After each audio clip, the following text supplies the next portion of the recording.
जय श्री राम दोस्तों। हमारी आज की कहानी है देसी घी का तमाचा। पापा, आप क्या दिन भर कॉफी पीते रहते हो? गुंजन परेशान हो जाती है। दिन भर कॉफी बनाते बनाते वह भी दिन भर काम करते करते थक जाती है। और बर्तन भी तो कितने हो जाते हैं। जब बने तभी पिया करो। गुंजन को अलग से ऑर्डर मत दिया करो, दीपक ने कहा और अपने कमरे में चला गया। चौधरी प्रसाद जी अपमान का घूंट पीकर रह गए थे। सिर्फ एक कॉफी के लिए इतना सुनना पड़ता था उन्हें। दुकान में जब काम करते थे तो कॉफी की लत लग गई थी। तब ललिता जी घर पर ही जब चाहे कितनी भी कॉफी बना दिया करती थी उनके लिए। अभी भी ललिता जी बना सकती थी, पर गुंजन उन्हें ताने देती थी कि आप पूरा दूध कॉफी में ही खत्म कर देती हो। पापा जी सारे दूध की कॉफी पी लेंगे तो मेरे बच्चे क्या पिएंगे? गुंजन की बातों से ललिता जी का मन भी आहत रहता था। तभी तो वह अपनी मर्जी से रसोई घर में जाकर कुछ भी नहीं बनाती थी। जो बहू ने कह दिया वही करती थी। उस दिन जब वह रसोई घर में रोटी बना रही थी, तभी गुंजन आकर रोटी चेक करने लगी। ओहो, आपसे कितनी बार कहा है कि आप रोटियों पे ज्यादा घी मत लगाया करो। समझ में नहीं आता है क्या आपके? इस उम्र में ज्यादा दूध घी खाकर क्या करोगी?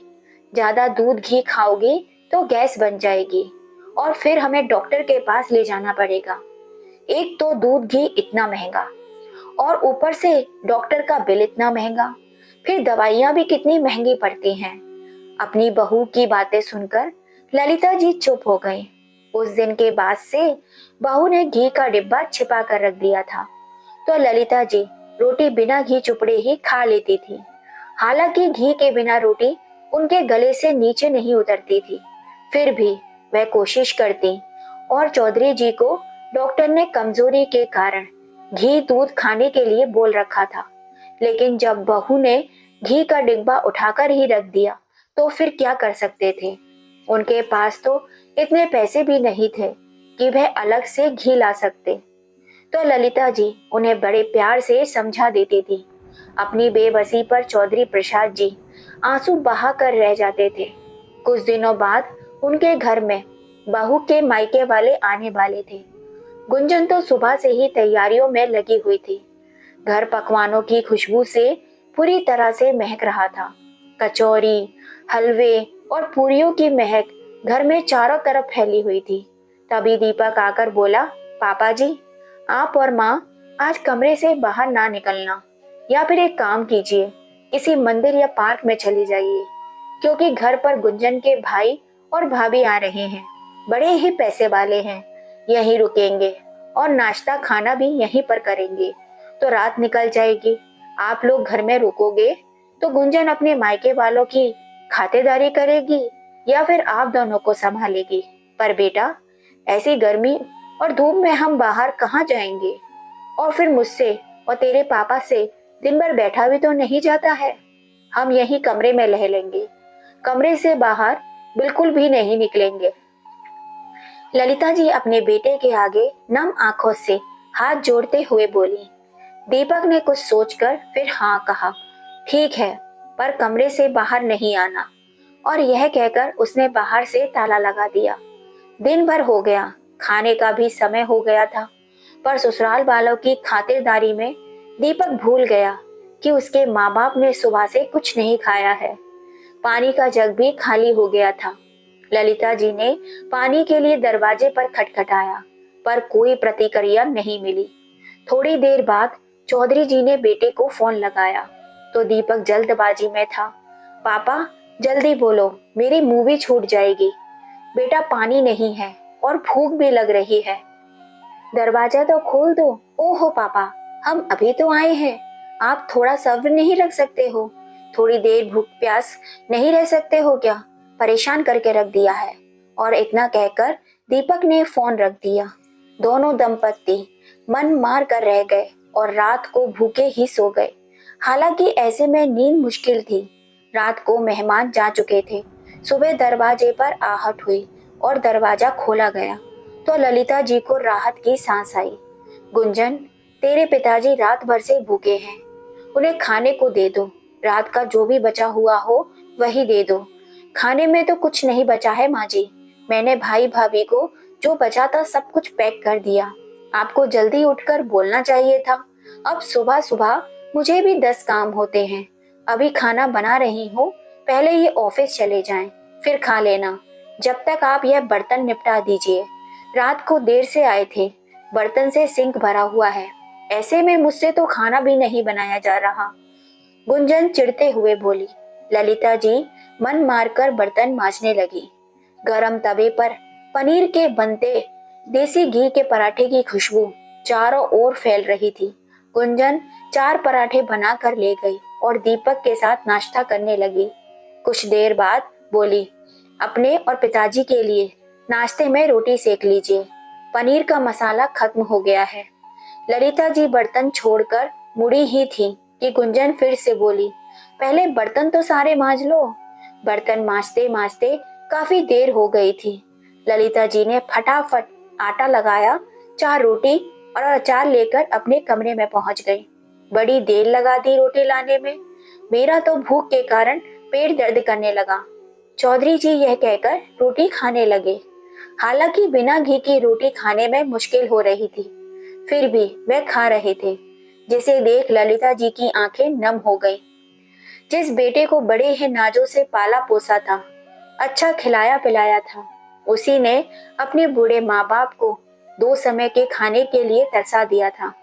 शादी के 10 बरस बाद ललिता जी की गोद भरी थी।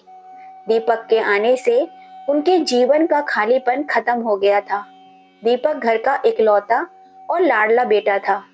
बस उसके मुंह से किसी चीज के निकलने की देर थी, वह हाजिर हो जाती थी। दुकान से ज्यादा कमाई तो नहीं थी, फिर भी वह हमेशा कोशिश करते कि दीपक की हर इच्छा पूरी हो सके। अपने बेटे को भी वह अच्छे से घी लगाकर रोटी खिलाते थे, क्योंकि दीपक सब्जी कम खाता था। उसे खिचड़ी और रोटी घी से चुपड़ी हुई दूध में डालकर खाना बहुत ही पसंद था। दोनों अपने बेटे को अच्छा खिलाते पिलाते थे, चाहे खुद कम खा लेते थे। और दीपक पढ़ाई में बहुत ही अच्छा था, इसलिए चौधरी साहब ने उसकी पढ़ाई पूरी करने के लिए काफी पैसा खर्च कर दिया था। फिर दीपक ने भी दिन रात काफी मेहनत की और एक सरकारी बैंक में उसकी नौकरी लग गई। नौकरी लगते ही रिश्ते भी आने शुरू हो गए। गुंजन बहुत ही सुंदर थी। वह एक नजर में ही दीपक को पसंद आ गई और उसने उससे शादी की। और उसके बाद शादी होते ही दीपक उसके आगे पीछे रहने लगा। उसकी सुंदरता का पुजारी बनकर ही रह गया था। वह जैसा कहती वह वैसा ही करता था। अपनी माँ और पापा की परवाह बिल्कुल भी नहीं करता था। बस गुंजन जो बोल दे उसे ही सच मानने लगा। वह अपने सास ससुर के खिलाफ दीपक के कान भरती रहती। गुंजन बहुत ही कंजूस प्रवृत्ति की लड़की थी। वह खुद पर और दीपक पर कितना भी खर्च कर लेती, पर जहाँ सास ससुर पर खर्च करने की बात आती थी तो महंगाई का रोना लेकर बैठ जाती थी। समय के साथ उसके 2 बच्चे भी हो गए। अब सास ससुर बूढ़े हो चले थे। बीमारी के प्रति लापरवाही ने चौधरी जी को और भी बीमार बना दिया था। दीपक ने उन्हें कभी अच्छे डॉक्टर को दिखाया ही नहीं। ऐसे ही घरेलू इलाज से उनका जीवन चल रहा था।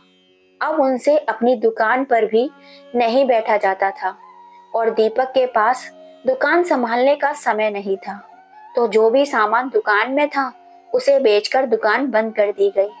पहले दुकान की कमाई से हाथ में पैसा तो रहता था, पर अब उनके हाथ में एकदम से खिंच गए थे। 100 रुपए के लिए भी बेटे बहू के सामने हाथ फैलाने पड़ते थे। दोनों की स्थिति दर्दनीय हो रही थी।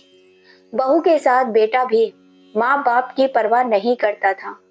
उन्होंने खाना खाया या नहीं खाया, दवाई घर में है या नहीं है, दीपक को उनकी कुछ भी परवाह नहीं थी।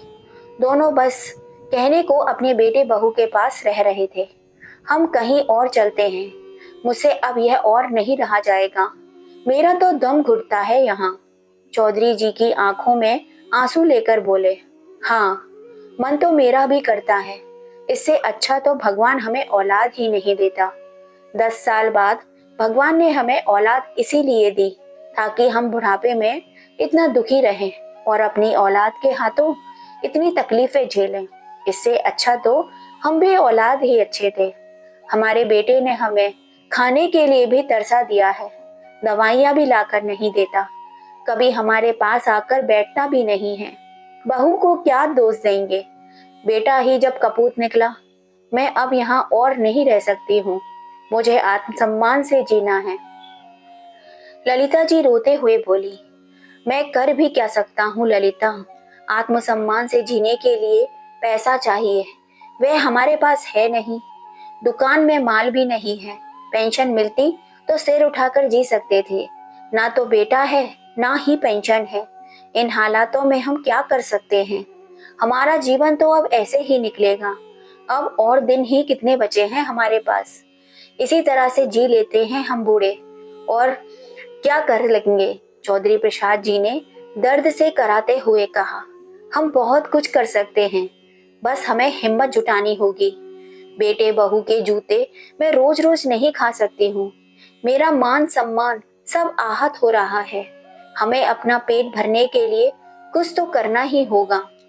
ललिता जी बोली, सुनो जी, दुकान तो अपनी ही है, हम उसे बेच भी सकते हैं। मैं सोच रही हूँ मैं अपने हुनर को बाहर लाऊं। आपको तो पता है कि मैं अचार कितना अच्छा बनाती हूँ। हम अचार का बिजनेस करते हैं, उसमें कमाई भी बहुत अच्छी होती है। कमाई तो ठीक है, पर उसमें पैसा लगाने को भी तो चाहिए, घर भी रहने को चाहिए। हाँ वो तो है। ललिता जी फिर सोच में पड़ गई, फिर तभी खुशी से बोली कि मेरे पास कुछ गहने हैं, यह चूड़ियां, अंगूठियां और कानों के झुमके, जो अभी तक बहू की नजरों से बचे हुए हैं। घर तो इन दोनों ने हमसे हथिया लिया धोखे से, हमारे साइन ले लिए थे, पर दुकान तो अभी भी हमारे नाम पर ही है। हम वह दुकान बेच सकते हैं, लेकिन यह सब योजना बनाने में कुछ समय तो लगेगा और किसी का सहारा भी चाहिए होगा। मैं अकेला इतनी भागदौड़ कैसे करूंगा।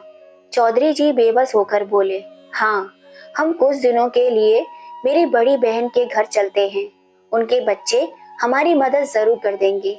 ललिता जी विश्वास के साथ बोली, गुंजन और दीपक बेटा, तुम्हारी बड़ी मौसी हमें बुला रही हैं, हम कुछ दिनों के लिए वहां जाना चाहते हैं। हमेशा के लिए चले जाओ, कुछ दिनों के लिए क्यों जा रही हो। गुंजन तुनकते हुए बोली। दोनों ने अपना सामान पैक कर लिया, रिक्शा किया और बस से बड़ी बहन के यहाँ चले गए। ललिता जी ने बड़ी बहन को सब कुछ बता दिया। उनके बच्चे उनकी सहायता करने को तैयार हो गए थे।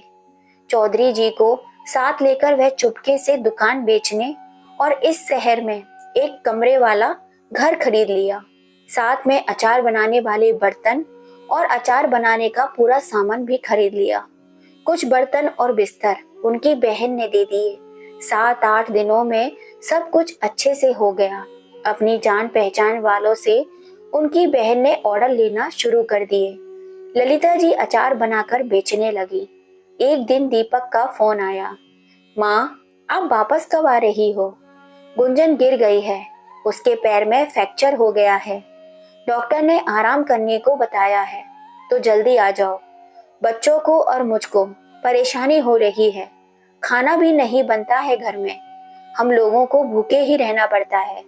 अपने बेटे के मुंह से ऐसी बातें सुनकर एक बार तो ललिता जी भावुक हो गई, लेकिन दूसरे ही पल कड़क होकर बोली, हम दोनों वापस नहीं आ रहे हैं, अब यही रहेंगे तुम्हारी मौसी के पास ही।